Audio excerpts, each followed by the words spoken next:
Hi, welcome to Global Forum TV, a platform for global issues with global perspectives in today's global village.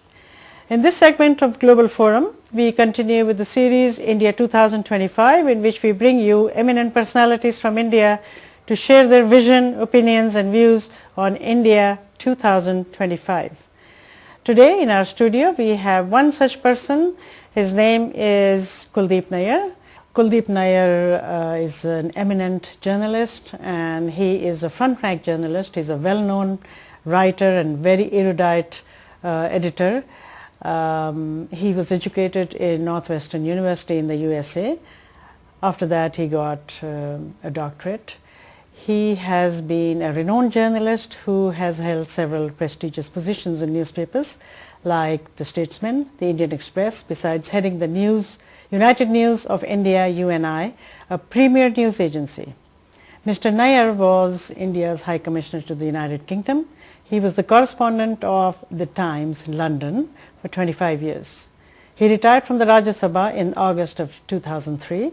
He has been chairperson of Citizens of Democracy, a human rights organization. Mr. Nayar is the recipient of several academic awards, including Lord Astor Award for Press Freedom and several other awards which are difficult to list here. He is a member of the Hall of Fame on the Northwestern University.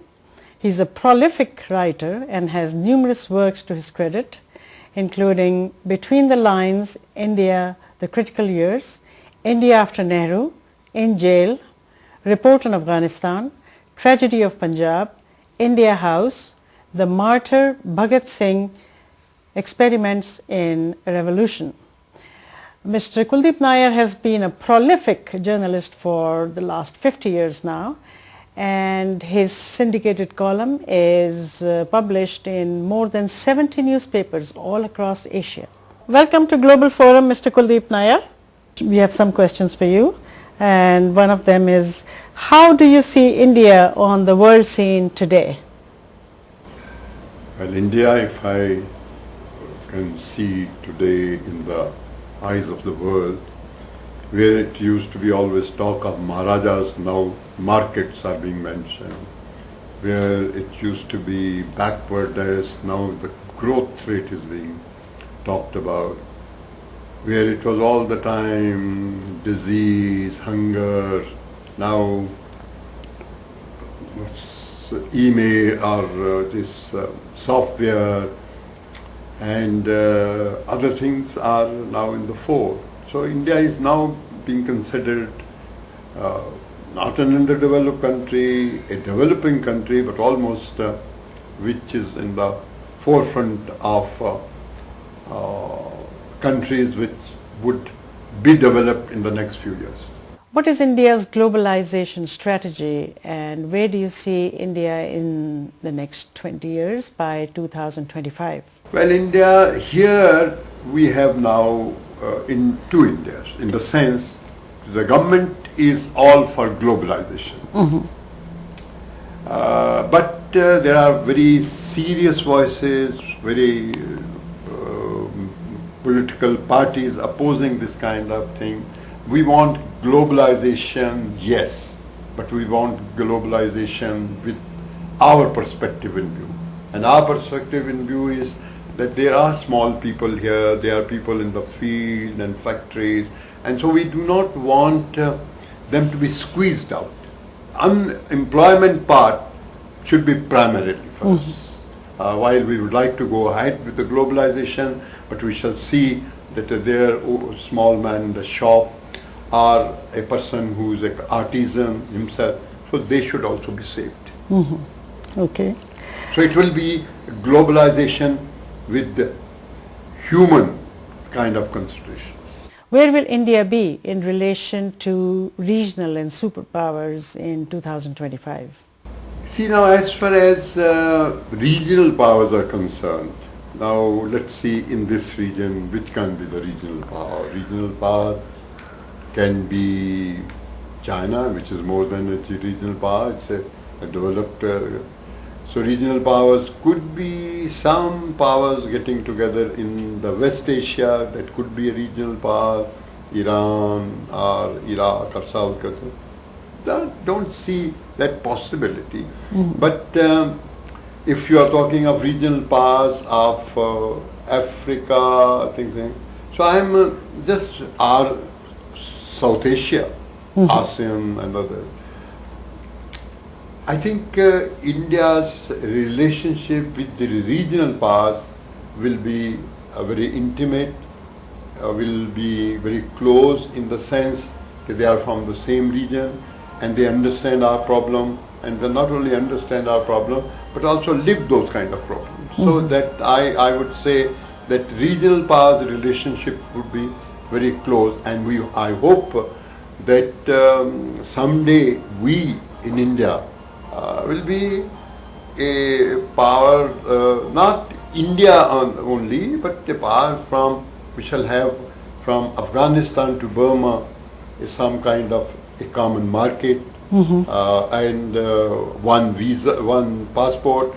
Because I'm envisaging that 20 years. 2020, that our problem with Pakistan, Bangladesh, etc. would have settled down after what are the problems, not really many. So, and we will all be working towards making the region self-sufficient and also be counted. Because now the West is, and also you must please understand that we have in this region a very rich culture, a culture which is quite different from Europe or from America, etc. So we don't want that culture to be swamped or effaced. Yes, we want cooperation with the West, and I think we can copy some good things from the West. But as far as our own spiritual heritage is concerned, we shall maintain it. Good. And so our relation with the big powers will be that of equality, and we are an entity, and so we should be respected that way. If we were to assume that by 2025, Russia, China, Brazil, European Union and USA and India will be centers of power, what kind of alliances and rifts do you see between them and India? I think something has already started. That is India, Japan, Australia. So, but we are keeping out China from that.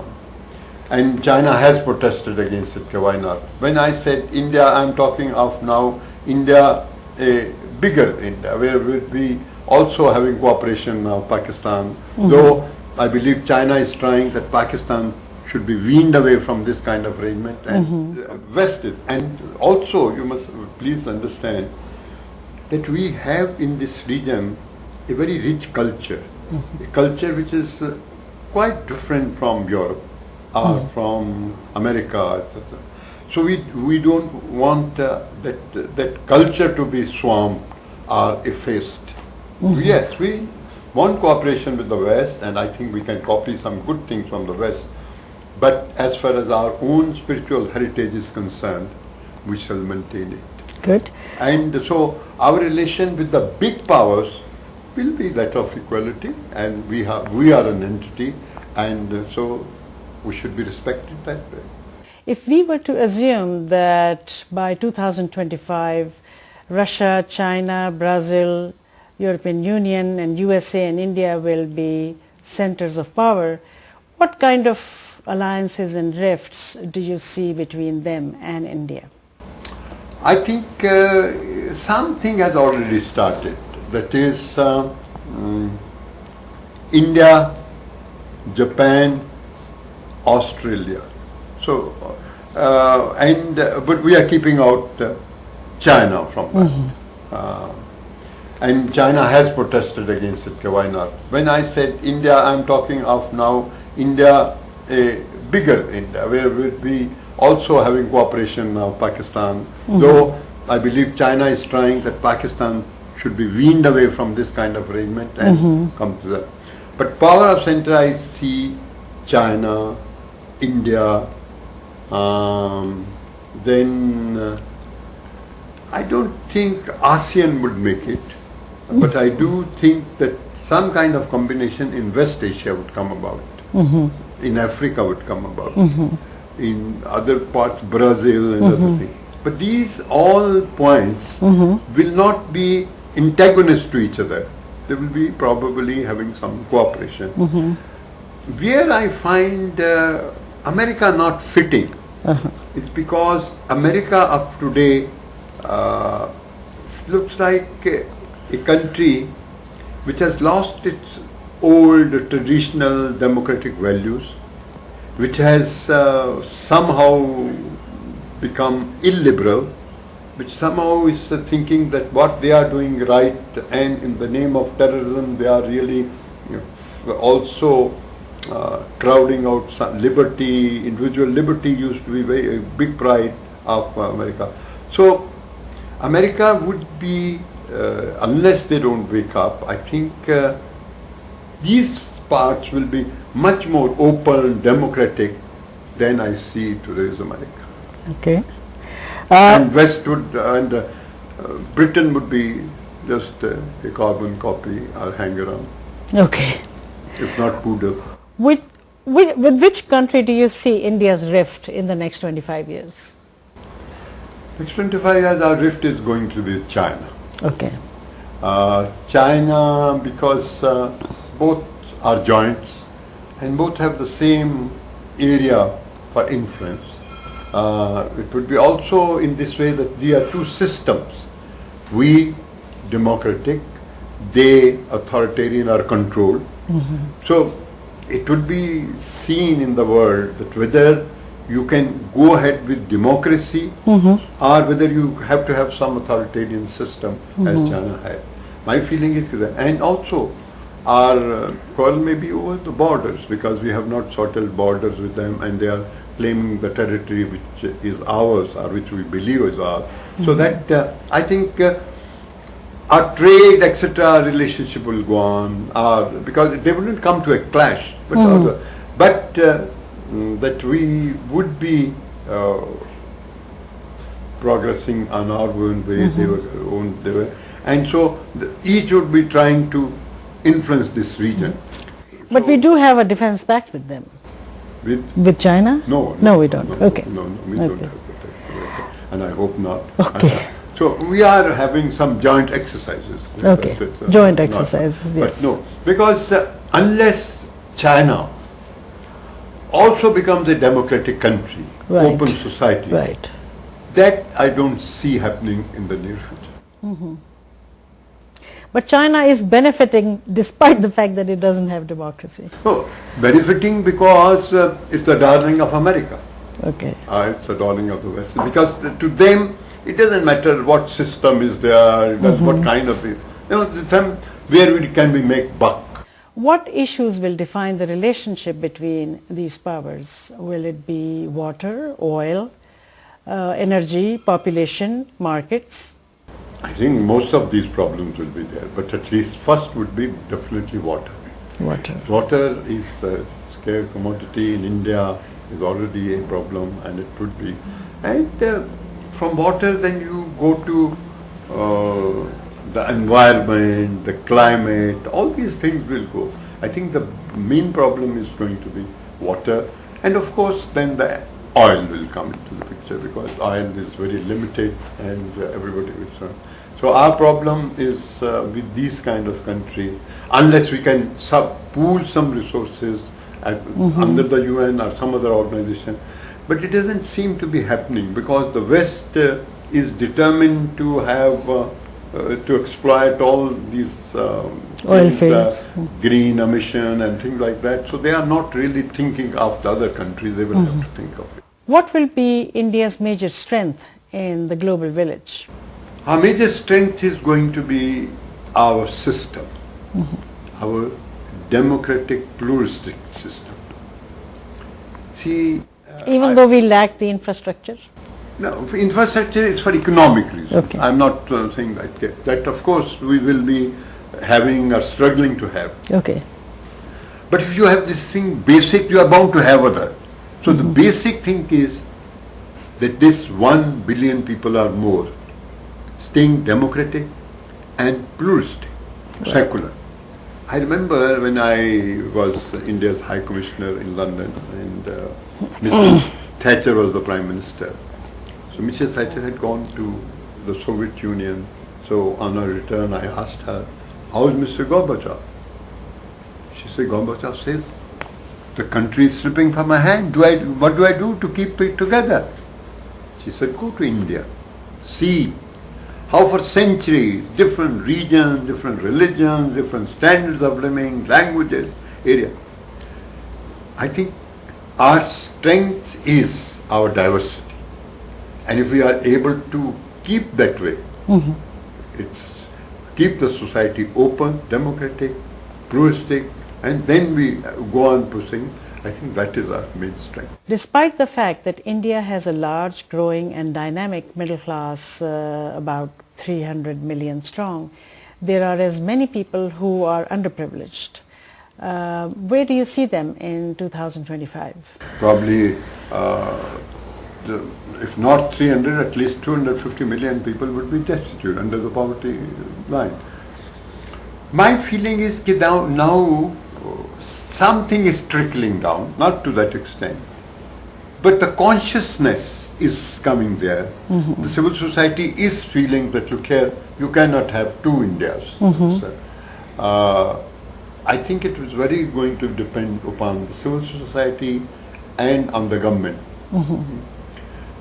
There would be difficulties, there will be disparities as they are now, but I think the government of future, may not be this government or some other government, will have to attend to this narrowing the disparities and seeing that, look here, only not 300 million people are eligible to other things. But imagine if all were to be eligible, at least 200 million more, what kind of, how many commodities we don't have, how much. So I think the effort is going to be expand this. Okay. Some people are qualifying to middle class every day. Somebody just told me that it's not 300 million, it's really about 7 to 10% of India's population that is middle class. No, I think, No, you think it's large. And also, let's see how much it would be.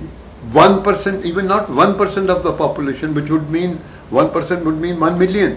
We don't have 1 million terrorists or anything. So people are going to see that, look here, this country, even though not having all the comforts or luxuries of the West, but there these people, this broad chunk of humanity is retaining its values, because that would be very important, that we must retain our own values. And if we can able to run, then people would say, look here, they are developing but also retaining their values, because I think people in the West and elsewhere have lost their moorings. Oh, they have. Okay. All right. Would you like to explain a little bit on that? Yeah, for example, I think attitude towards the elders, senior citizens, our parents, let's see, parents getting old.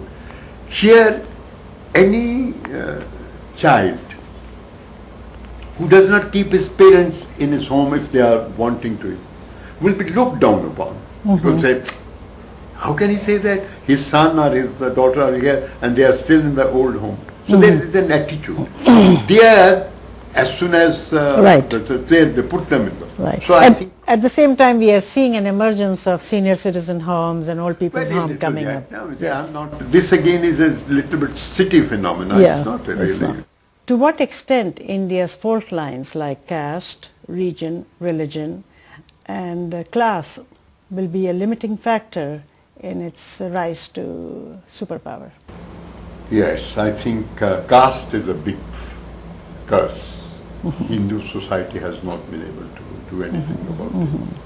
And it has been there not now. I'm talking of centuries. It's there. Right, and now you're thinking of quotas and things like that. This is a very, very belittling kind of thing. I agree with you. Even Gandhi had said that, Mahatma Gandhi had said that caste should not go away because it is the pillar of Hinduism. No, he may have interpreted in a different way, but he was very much against caste. Right.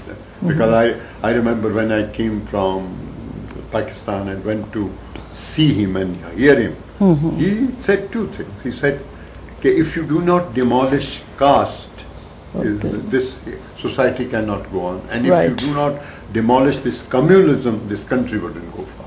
Okay. So these are two important. Okay, so I think caste, definitely. Religion. Poverty we can lick. Religion we have, there are parties which are getting to these kind of interests because it's a vote bank and they do that. But it is appealing less and less to the people. If today you were to say that you care, do something in Ayodhya and where Babri Masjid was demolished and so build a temple or something, nobody's interested. So there would be parties which will be trying to create cleavage on the basis of religion, but I think their appeal is lessening. And now you are talking of almost 20 years hence, much more. I'm saying there will be different issues which are beginning to take shape. What are the worst or best case scenario for India in 2025? The worst kind of scenario would be that if this growth continues to be confined to the top. Okay. Because if the base does not become very real, spread out and wide, that would be the worst. The best scenario would be if we see that the 250 million destitutes are also part of the society in the sense that they also have their share, they eat, so that they have shelter over their head. After all, Gandhi, when he won independence, he said we have won we have political independence, but we have yet to win political independence. So I hope in the next, say, 15, 20 years. You mean economic independence? Yeah. We have won political independence. Yes, we just have to have that. Okay. What are the worst or best case scenario between North, South and India, and what will be its implications, I mean globally? The worst and the best? It all depends upon the North. Okay. Because North, if does not now accommodate the South, there will be a cleavage. After, what is the North? North has built upon us ourselves, imperialists, colonialists. They just have reduced us to poverty and they have to, they have done also their own, but that is the basic. So they have to realize that, look here, now this distance can only be covered or lessened if they also begin to give, and give in a big way. After all, America after the World War II had a Marshall Plan and built whole Europe. So why not some kind of Marshall Plan to build these Asian backward countries or societies, and they will give back to them the money because they don't have it. So technology, etc. What my feeling is that the West do not want the East to come closer to them, and there is some kind of prejudice of race, maybe white and black. What do you think of the Iraq War? I mean, where is the Iraq War going, and how will it end? Iraq War, everybody now knows it was an uncalled for war, and it was President Bush's some kind of session. Now I personally think the sooner the American forces leave that place, the better it will be. It may be some kind of disorder, but then they will settle down to something. So, but no country has any right to rule the other country, as Abraham Lincoln said. Do you think when the Americans do you think it has had an impact on India, the war? Or it has an impact in the sense that America has become more unpopular. Okay. Because America has been associated here with the liberal kind of thing. peace, liberty and democracy, all these things. So when these things happen, so people say, oh my God, America has also become now one of those imperialist states. What kind of relationship do you see between India and Pakistan in 2025? And what do you think will be the shape of South Asia? Well, between India and Pakistan, my feeling is the relations will improve, no doubt. But it will not go to that extent which it should until the whole region becomes a common market. And there I think India has to play a role in the sense that India is a developed country compared to these countries. Right. We may be developing country compared to the West, but we are not a developed country. So if we are a developed country, we have to see that these countries also come up. We have to see that we transfer technology, capital, all these things, so that they come. And so when this thing comes, after India has to gain also in this one, it's come one market. Otherwise, so I do hope that by 2025, this will be one market, one currency, one passport, and people will be living somewhere, but they will be proud of being called South Asian instead of Pakistanis and Hindustanis, or Muslims, or Hindus, or Sikhs. So that will be a new entity. Do you think that the problem of Kashmir will be solved by then? Oh yes, because it will be part after, when you have a whole thing from Afghanistan to Burma, so Kashmir will also be part of it. Right. You have played a pretty pivotal role in India-Pakistan relations. Tell us something that you haven't told anybody about India-Pakistan. I mean, your maybe some personal experience with General Musharraf or Zia or Benazir Bhutto, something that you haven't said. No, I said that she wants to meet you, so I went there. So this was, she has a group of restoration of democracy. So there were lots of people. So she made me sit by her side and said, Kuldip, we the governments may not be able to foster that kind of relationship between people and people as you would. India-Pakistan friendship, you should. We, the governments are not going to leave, you should. And when I met Nawaz Sharif, he said, okay, bring them closer, yes, it should be. So then I came back here. That's the time when I started going to the border on the 14th, 15th August, celebrating the Independence Day of both countries and lighting candles. And now it's a big movement. Tension has gone, people can walk. I'm still not happy because the visa system or the system are there. But I can look back now in my life that if at all I have done any bit of work, that is, these walls haven't come down, but walls of hatred are coming down. And I don't want, the countries should stay, let them get together on economic matters, other matters. And each country should have its entity, I would like to have. But for all of us should harness our resources together because the poverty in this region is so much, backwardness. So together we can, I hope that now that I'm going there again, this time I'm going to raise economic issues. You're going to the border? Yes. To celebrate India's Independence Day. And Pakistan. And Pakistan's Independence Day, yes. I remember meeting you some time ago when Nawaz Sharif was in power. I don't remember the year. And you told me that in about 2 to 3 months there's going to be a coup and the military is going to take over. I'm still intrigued by that because that's exactly what happened.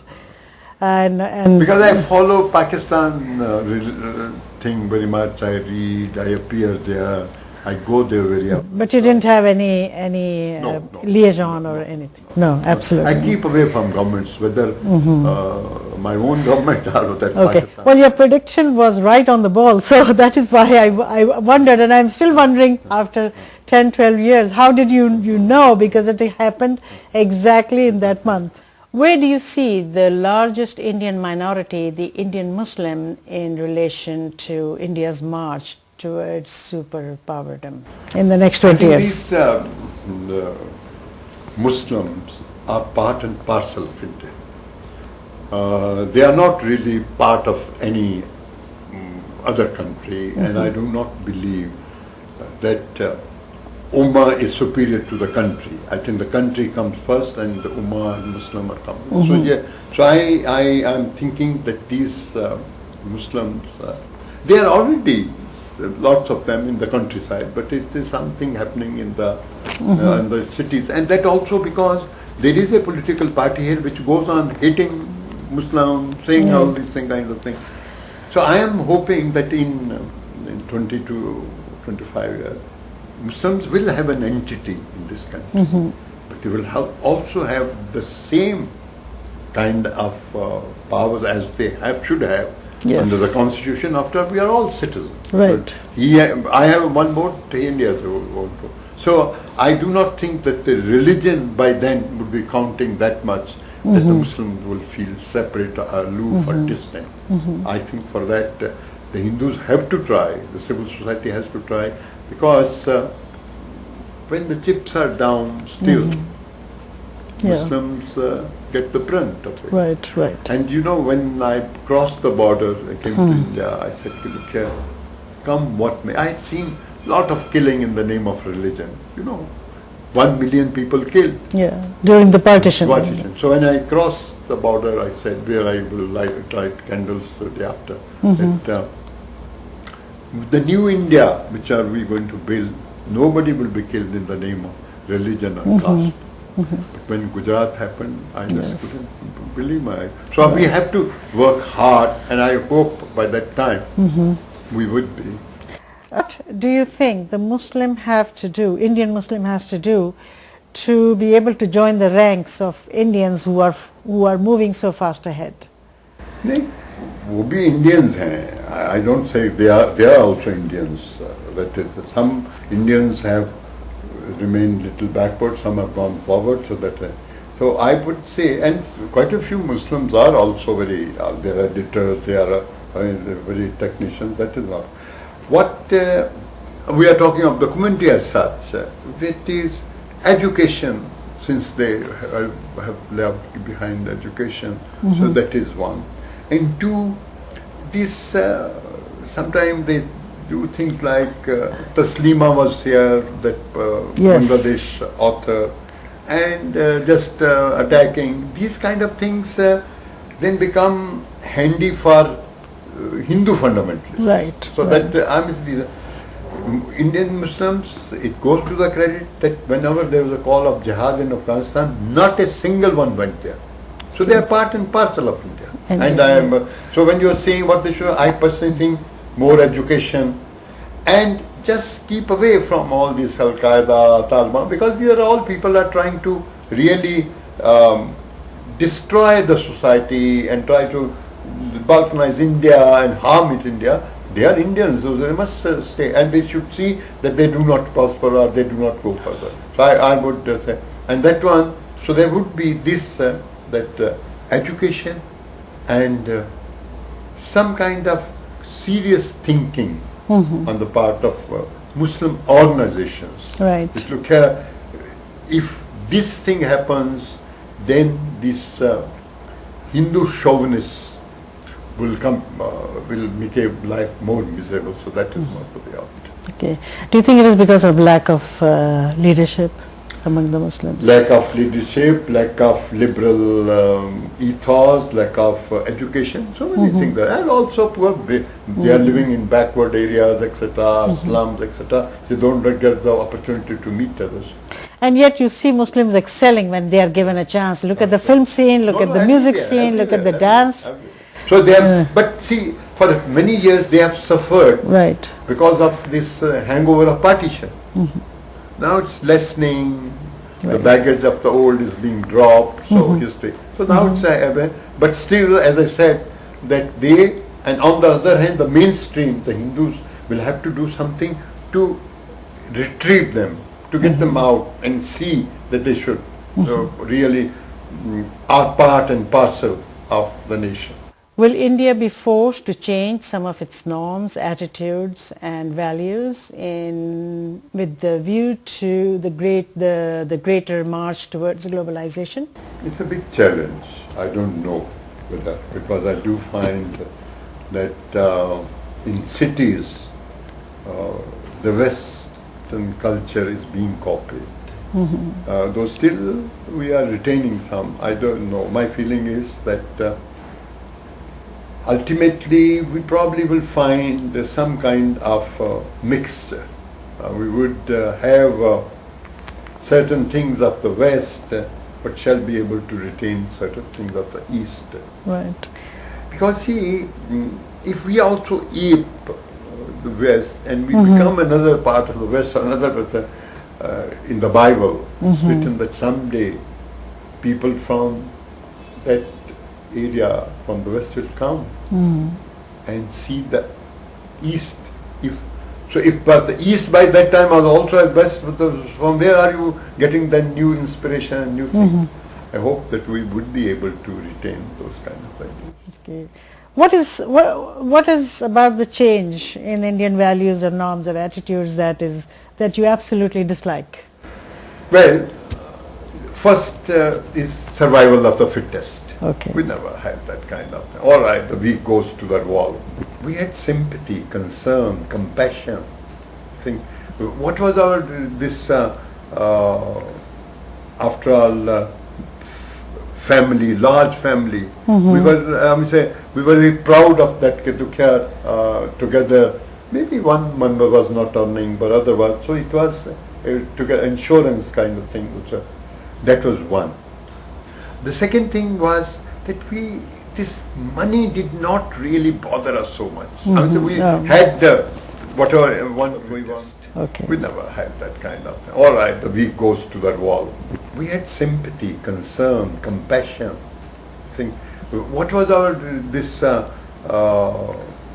after all, family, large family. We were very proud of that together. Maybe one member was not earning, but otherwise, so it was together insurance kind of thing. That was one. The second thing was that this money did not really bother us so much. We had whatever we want to eat, but this obsession of consumerism, and we did believe in what Mahatma Gandhi had said, that if your means are vitiated, your ends are bound to be vitiated. So we had that kind of belief. It's still there, but lessening now. So now success matters. How you get the success doesn't seem to matter. Earlier it did matter how you got it. Will the role of religion in Indian public life diminish or increase by 2025? Role will stay. I wouldn't say religion in a different form, may not be dogma form, may not be mantra and all kinds of things. Religion will stay in this country for a long time. I don't think any religion would be. You will see that the people themselves will revolt, as they have after all in the last general election. The people who talked in the name of religion have been defeated in Parliament. So but religious values, religious attitude, people still will have, because that is their solid ground of this time. What three words will you use to describe India today? It's very difficult, but say I would say secular democratic India. What three words will you use to describe India in 2025? Dynamic, developed India. Okay. Thank you very much, Mr. Kuldip Nayar. It was a pleasure talking to you, and thank you for giving us time for Global Forum TV.